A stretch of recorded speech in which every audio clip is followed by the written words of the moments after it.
집사님, 감사합니다.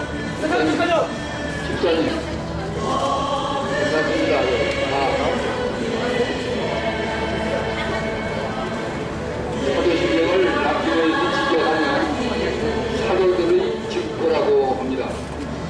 증거라는 것은 여러분도 잘 아시다시피 옛날 옛적에 옷반지를 끊어서 남자와 여자가 헤어질 때 나눠 갔다가 많은 난리가 산잡으면 두 사람이 만나서 그 반지를 맞춰봐서 자기의 짝인지를 부르는 거와 마찬가지입니다. 저는 우리 이 마당기도에 와서 집사님께서 사도신경을 읽을 때 나 안에 있는 마음이 하나님의 생명과 만나는 것 같은 것을 느낍니다. 뿐만 아니라 우리 이 마당기도회는 진짜 교회입니다. 왜냐하면 우리가 대회에서 진짜 만나서 아는 사람끼리 악수하고 가는 사람이 몇 분이나 됩니까만 이 마당기도에 오시면 전부가 악수를 하고 전부가 눈을 맞추고 간다는 것은 초대교회의 애찬을 나누는 것과 같은 그런 따뜻하고 교회 본연의 그런 감을 갖기 때문에 저는 이 마당기도회를 무척 사랑합니다. 최근 우리 교회에 외부에서 오시는 목사님들이 주일날 설교를 하시는데 그 설교 말씀을 듣는데 여러분들도 힘들겠지만 저 역시 힘듭니다. 그러나 그런 것을 듣는 것이 훈련입니다. 왜냐하면 하나님께서는 좌도 우도 남자도 여자도 산과 바다도 높음과 얕음도 기쁨과 슬픔도 하나님 앞에 전부가 다 있습니다.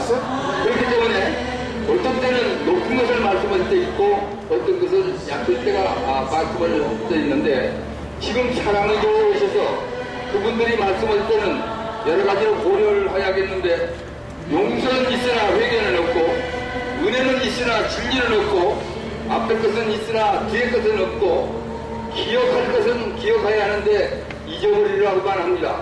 우리는 기억해야 합니다. 예수께서 말씀하시기를 나를 기념하라 하는 그 석찬 예식의 말씀은 진짜는 나를 기억하라입니다. 왜냐하면 예수님께서 어째서 이 땅에 왔으며 왜 죽었으며 무엇 때문에 죽었는지를 너희는 기억해서 그 기억을 되살려서 항상 나와 함께 가자는 것이 예수님의 말씀이기 때문에 나와 함께 기억하자는 것은 매우 중요한 것입니다.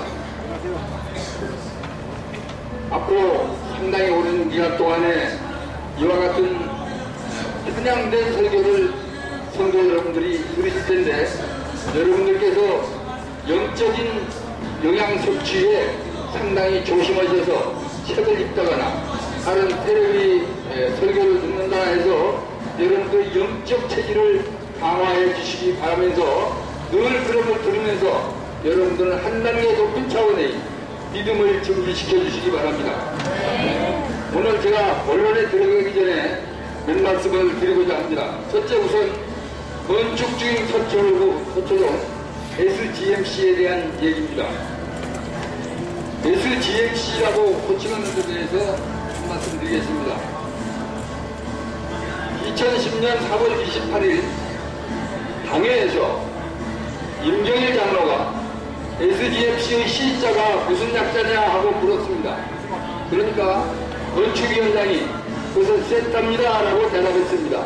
그러자 오정인 목사가 나와서 아니다, 그것은 처치의 약자다, 앞으로는 센터라고 하지 말고 처치라고 하자 그러고 했는데 실제 지금은 처치가 아니고 센터가 되어버리고 궁극적으로는 사랑의 교회는 없어지고 SGMC만 남았습니다. 두 번째, 교회라고 호칭하는 분들에게 말씀을 드립니다. 우리 주 예수께서는 자기 몸을 희생해서 교회를 세웠습니다. 그렇기 때문에 예수님께서 교회를 세우기 위해서 자기의 생명을 버린 그 교회는 건물이 아닙니다. 바로 이 마당에 앉아있는 여러분 각자가 모여있는 이 회중이 교회입니다. 그렇기 때문에 그 건물을 교회 건축이라고 해서는 절대 안 됩니다. 그것은 어디까지나 예배 처소, 예배당이라고 불려야 맞습니다. 마지막으로 성전이라고 부르시는 분들에게 대해서 한 말씀 드리겠습니다. 하나님께서는 인간과 약속을 했습니다. 그러나 인간들이 연약해서 하나님과 맺은 약속을 계속 잃어버리고 자기 길로 갔습니다. 그렇기 때문에 출애굽에서 시내산에서 모세를 만나가지고 하나님이 안 되겠다. 이제 언약의 돌판을 내내 새겨주겠다. 그래서 언약의 돌판을 새겨서 그것을 넣는 곳이 언약궤입니다. 그 언약궤 옆에 아론의 쌍난 지팡이와 만나를 넣는 금 항아리가 있고 그것을 보관하는 곳이 성전의 가장 깊은 곳 지성소입니다. 거기에 들어가는 제사장은 순차에 따라서 1년에 한 번 들어가는 여러분들이 요한복음에서 읽은 세례 요한의 아버지가 들어갔던 그런 반차에 따라서 들어가는 곳입니다. 그런데 이 성전의 언약궤를 하나님이 허락하셨는데도 불구하고 그 언약궤를 가자니 세계 종교가 되는데 멀리서 예를 들면 우리가 예수를 지금 믿는다고 예수님이 안 왔다고 합시다. 우리가 기도드리려면 예루살렘까지 가야 하는데 얼마나 불편하겠습니까? 그래서 예수님이 오셔가지고 성전과 언약궤를 파하고 휘장을 위에서부터 밑으로 찢었고 우리 각자 우리 마음속에 하나님과 우리가 맺는 새 언약을 우리 성도 여러분들에게 주었습니다. 그렇기 때문에 여러분 각자 마음속에 있는 이 약속의 펜이 다시 말해서 신약시대의 언약궤입니다. 이 언약궤가 여러분과 저와 지금 이 주위에 있는 모든 분들에게 있기 때문에 우리는 각자 한 사람 한 사람이 성전입니다. 그것은 고린도전서 3장 16절을 보시면 명확하게 여러분들이 증명되실 겁니다. 그렇기 때문에 서초동에 거쳐오거나 예배당을 절대로 교회다, 성전이다 해서는 안 됩니다. 그런데 왜 목사들이 성전이라고 할까요? 목사님들이 제사장이 되고 싶어서 그럽니다. 이건 굉장히 나쁜 짓입니다. 왜냐하면 이것은 500몇 년 같으면 이것은 다른 인간이 생각할 수 없는 처벌을 받아야 할 그런 나쁜 죄악입니다. 우리가 얘기하고 있는 예배당은 예배를 드리는 집입니다. 그것은 성전이 될 수 없습니다. 우리 성도 여러분들께서는 절대 예배 드리는 처소를 교회다, 예배당이다 해야지 교회다, 성전이다는 절대 하시면 안 됩니다. 사회에서도 성전이다, 교회다라는 것이 올리면 즉시 삭제해 주시기를 바랍니다. 저는 그렇기 때문에 이렇게 호칭했으면 좋겠습니다. 여기를 사랑의 교회 강남 예배당, 지금 짓고 있는 곳을 사랑의 교회 서초 예배당 이렇게 부르면 어떻겠는가 하는 것을 제안합니다.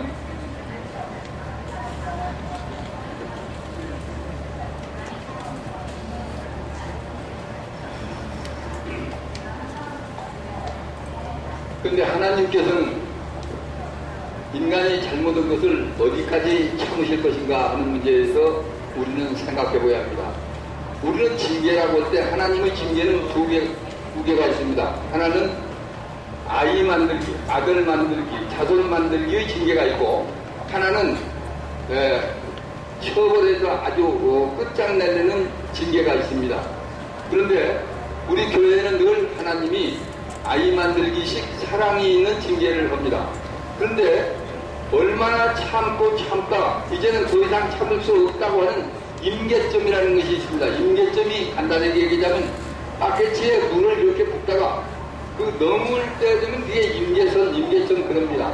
그런데 지금 잘못 알고 있는 분들은 지금 우리 교회의 오늘의 상태가 오정인 목사님 논문 관계로 생각합니다. 그런데 절대 그게 아닙니다. 여러분들 크게 보십시오.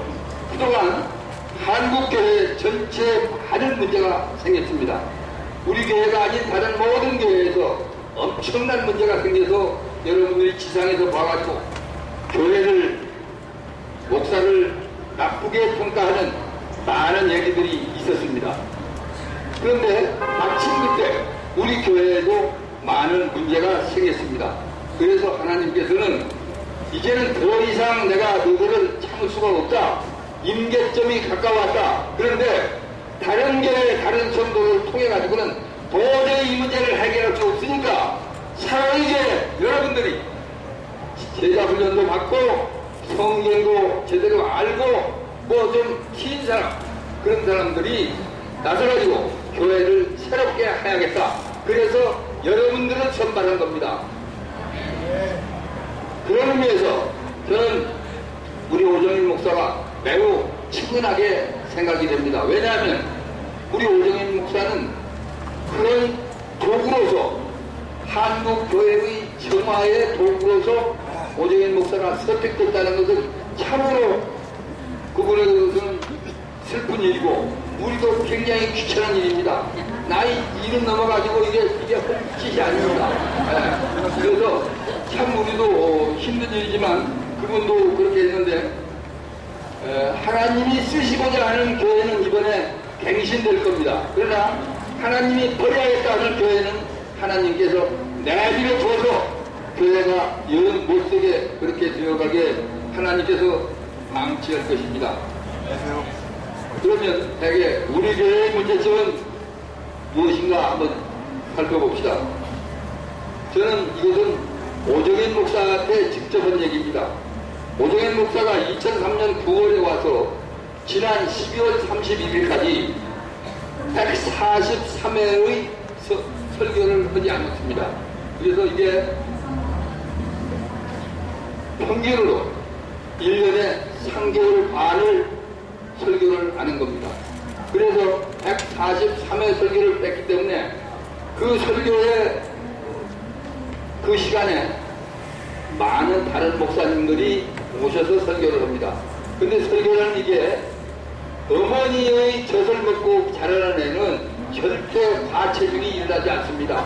우유를 먹거나 다른 이유식을 먹는 애들이 체중이 문제가 되는 것과 마찬가지로 우리는 사랑하는 담임 목사의 계속되고 연관성 있는 설교를 드려야 하는데 이 사람이 이건 먹이고 저 사람은 라면 먹이고 이 사람은 밥 먹이고 하니까 우리가 소위 말해서 영적으로 이상 체질이 돼가지고 잘 모릅니다.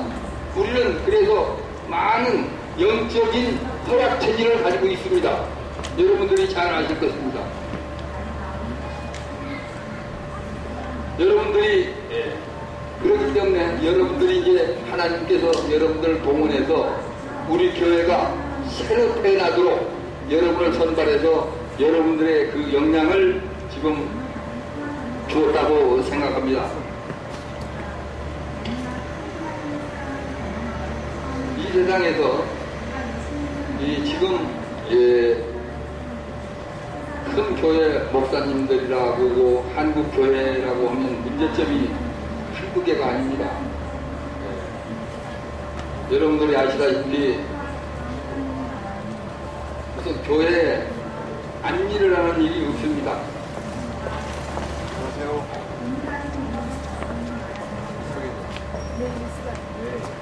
두 번째로는 우리 목사님이 본질 훼손에 그 사역의 집중이 결여되어 있습니다. 여러분들은 아시지만 비전이 목양보다 중요한 것이 아닙니다. 목양이 비전보다 중요한데 우리 오정인 목사님은 여러분들도 책을 읽으셨는지 모르지만 열정의 비전 메이커라고 해서 비전 추구에 굉장히 힘을 쏘시는 분입니다. 그렇기 때문에 제자 훈련보다는 우라디오스토크에 손짓질을 했습니다. 손짓질은 그 매입할 때부터 방에 있던 내가 문제를 삼았던 거고 그것은 매입한 것이 12억 정도 수리하는데 15, 약 30억이 들어가고 매년 2억 5천에서 3억 가까이의 비용이 들어가는데 손짓질로 인해서 사역이 일어난 게 내가 보기에 별무합니다. 두 번째로 웨스트라고 하는 데가 있습니다. 여러분들이 아시지만 작년도 3월 25일 날 연합신문에 연합뉴스에 우리 오정인 목사하고 오정인 목사 부인하고 웨스티 그 기숙사 앞에서 웃으면서 촬영한 사진이 있습니다. 그 사진 현판에 의하면 그 기숙사가 사랑의 교회가 거쳐온 것이 아니고 오정인 목사 개인이 거쳐온 거로 명단이 돼서 내가 이것을 바꿔라 그랬더니만 그쪽 학장이 저한테 편지가 왔습니다. 귀한 돈도 했는데 이것을 다시 하려면 더 많이 돈이 든다. 그러니 그냥 놔두자. 그래서 뭐 그게 무슨 소리냐. 그래서 그걸 고쳤는데 그 고치는데 8개월이 걸렸습니다. 우리 저 고동산 목사 또 그쪽 총장 등등과 제가 얼마나 실객을 해가지고 9개월인가 8개월 만에 고쳤는데 현판을 지금도 다시 바꿨는지 안 바꿨는지 잘 알지 못합니다. 사진만 내가 받아서 갔다 와야 하는데 그 다음에 한중문화교류재단이라는 게 있습니다. 한중문화교류재단을 하려면 기독교 한중문화교류재단을 하든가 제 친구들이 한중문화교류재단을 하는 사람이 3사람이 있습니다. 이세기 통일원 장관, 이영일 전 국회의원, 그리고 김만효 또 국회의원. 그런데 여기 그런 그 한중국제교류재단을 하려면 뭐로 이걸 해야 합니까? 그 많은 돈을 들여가지고. 이런 것들을 그냥 하기를 좋아합니다. 그래서 지난해 추석에 지금 해서 우리 오정인 목사가 대외 활동하는 직함이 사랑의 교회 당회장 말고 26개인데 어떤 것이 진짜냐, 지금 하고 있는 것이 뭐냐라고 여기 총무장로하고 그 처장한테 문의했더니 한참 있다 비서가 내가 답하는 것이 좋겠습니다 하고 지가 답한다고 하다가 답이 안 옵니다. 그래서 그제 제천 가던 날 만났어요. 이 비서를. 야, 너 내한테 답한다고 아직까지 안 보내는 게 뭐냐? 그런데 어느 것이 하고 어느 것이 아닌 건지 얘기해라. 그거 전부 돈 나가는 겁니다. 여러분, 일반 회사의 이사장을 하는 분들, 대표이사를 하시는 분을 알겠습니까? 회사 대표이사를 하려면 주회사의 대표이사는 다른 회사의 대표이사를 할 때는 주회사 이사의 승인을 받아야 합니다. 왜냐하면 다른 회사 이사를 하면 책임이 뒤따르기 때문입니다. 그런데 그런 아무런 그 승인 없이 25개, 이번에 2개는 그만뒀습니다. 기독교, 성서 한국하고 또 기독교 기원실, 기독교 윤리시청위원회를 그만뒀습니다. 이런 것도 당회에서 따져야 합니다. 당회에서. 우선 그만 하고 그렇게 문제가 많은 것을 지금 해야 한다. 정리를 해야 한다. 그러면 이렇게 많은 우리 교회, 한국교회의 문제를 누구를 통해서 해야겠느냐 해서 아까 여러분들 아니면 이거 할 사람이 없다. 그래서 여러분들이 초모됐다. 하나님께서는 지금 여러분들을 굉장히 신뢰하고 믿고 계십니다. 그런데 소명을 받고도 알지만 소명을 실천하기는 무척 어렵습니다. 왜냐하면 자기의 모든 것을 버려야 하기 때문입니다. 그래서 오늘은 제가 소명을 받고 충실히 그 일을 수행한 부부를 소개하고자 합니다. 성경 속에서 사도행전 18장 2절부터 등장하는 아굴라라고 하는 사람과 그 부인 브리스길라라고 하는 분을 소개하려고 합니다. 브리스길라는 바울 서신에서 브리스가라고도 표현된 그런 분들입니다. 아굴라는 어떤 사람이냐 하면 본도 출신이라고 했습니다. 영어로는 본투스라고 해서 터키의 북동쪽, 사해로 따지고 흑해로 따지면 남동쪽에 있는 도시국가입니다. 거기에 있는 아굴라라는 사람은 어떤 사람이냐? 아굴라의 조상은 예수님이 오시기 전 상당히 오래전에 587년 전에 587년 전에 느부갓네살, 성경에서는 느부갓네살이라고 하는 왕의 이 2세 왕이 솔로몬 성전을 파괴했을 때 예루살렘에 사는 모든 사람을 데려가서 이주시켰던 곳에서 사는 사람입니다. 그러니까 예수님 오시기 전에 580년 전에 본투스로 꺾여간 사람이 거기 살다가 로마로 가서 그 부인과 함께 천막 장사를 합니다. 그런데 공교롭게도 그때 로마에 크루스라는 유태인이 나타나서 그 사람이 폭동을 일으킵니다. 로마 시내에서. 그러니까 유대인들이 폭동을 일으킨다. 그래서 글라우디오 황제가 시민권이 없는 이스라엘 사람, 유대 사람은 전부 추방합니다. 추방을 해서 이 사람은 자기 고향 본도로 가지 않고 고린도로 갑니다. 그런데 이때 사도 바울이 아테네에서 선교를 마치고 혈혈단신, 아직 실라와 디모데가 합류하지 못한 상태에서 고린도에서 이 사람과 만납니다. 그래서 우리 사도 바울은 그 아굴라와 브리스길라의 집에 가서 기숙하면서 천막을 지으면서 팔으면서 보험 사업을 하는데, 그때 이 아굴라와 브리스길라가 1년 6개월 동안 그 사도 바울의 2차 전도여행 마지막 단계에서 같이 합류하다가 거기서 충분한 사역을 하다가 사도 바울이 예루살렘을 거쳐서 그쪽 브리스가로 갈 때 동행을 합니다. 그래서 이 사람은 에베소에 떨어져서 에베소에서 그 사역을 합니다.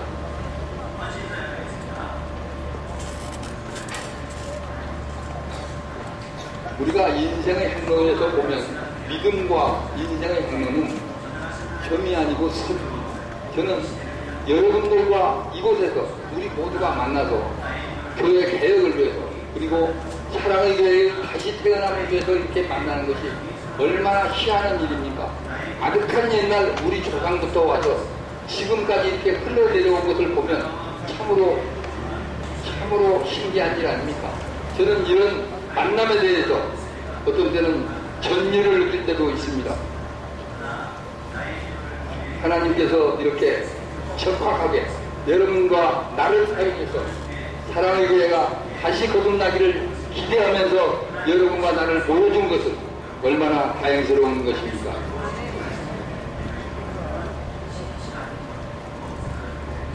브리스길라와 아굴라는 성경에서 5번 등장합니다. 그런데 3번은 브리스길라가 먼저 등장합니다. BC 50년경에 근동, 그러니까 아시아가 가까운 지역에서 여자가 먼저 등장하는 것은, 예수님이 먼저 등장하는 것은 매우 중요한 일입니다. 왜냐하면 그때 근동에서의 풍속은 아들과 부인을 못된 남편이 그냥 이상하게 처리할 때입니다. 그럼에도 불구하고 이 브리스길라가 아굴라보다 먼저 이렇게 언급됐다는 것은 매우 중요한 사역을 담당했기 때문입니다. 사도 바울은 그의 편지에서 그 부분은 생명까지라도 나를 위해서 줄 수 있는 부분이라고 했습니다. 그렇다면 생명을 내는 일만치 브리스길라가 사도 바울을 위해서 열심으로 헌신했다는 것을 알 수 있습니다. 저는 말을 마치면서 특별히 권사님과 여자 집사님들에게 부탁을 드리고자 합니다. 교회사에서 보면 여성이 매우 중요한 역할을 감당했습니다. 특히 우리나라 여성은 다른 나라 여성과 같지 않고 성숙하고 근면하며 정직하고 희생적이었습니다. 특히 위난이 닥쳤을 때는 용감했습니다. 이제 우리나라는 여성이 대통령도 하고 세계에서 권사라는 이름이 우리나라밖에 없습니다. 다른 나라는 권사가 없습니다. 우리나라만 있기 때문에 여러분들이 여자분 권사님과 집사님들께서 역할을 감당해 주시기를 바랍니다. 그래서 여러분들께 교회 개혁을 위한 권사회, 집사회를 조직해 주실 것을 제가 감히 청하는 바입니다. 여러분들이 만약 이 일을 통해서 오 목사를 만나서 그에게 합당한 열매를 맺도록 권면해 주시기 바라며, 만약에 그것이 성공한다면 여러분들은 21세기 새로운 종교개혁의 한 틀에서 사랑의 교회 권사회, 사랑의 교회 여자 집사가 이런 일을 했다고 우리 교회사에 영원히 기록될 것입니다. 혹시 실패하더라도 여러분 열심히 했노라고 우리 주님과 성도들이 칭찬하실 것입니다.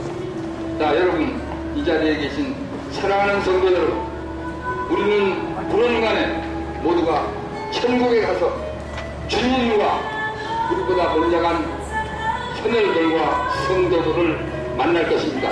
그때 우리는 적어도 오늘 이 사태에 대해서 내가 무슨 편을 무엇을 했는지에 대해서 명확하게 얘기하면서 하나님께 칭찬받고 떳떳하게 우리의 선진 성도를 만날 수 있는 그런 사람이 다 되기를 기원하면서 말씀을 마치겠습니다. 감사합니다.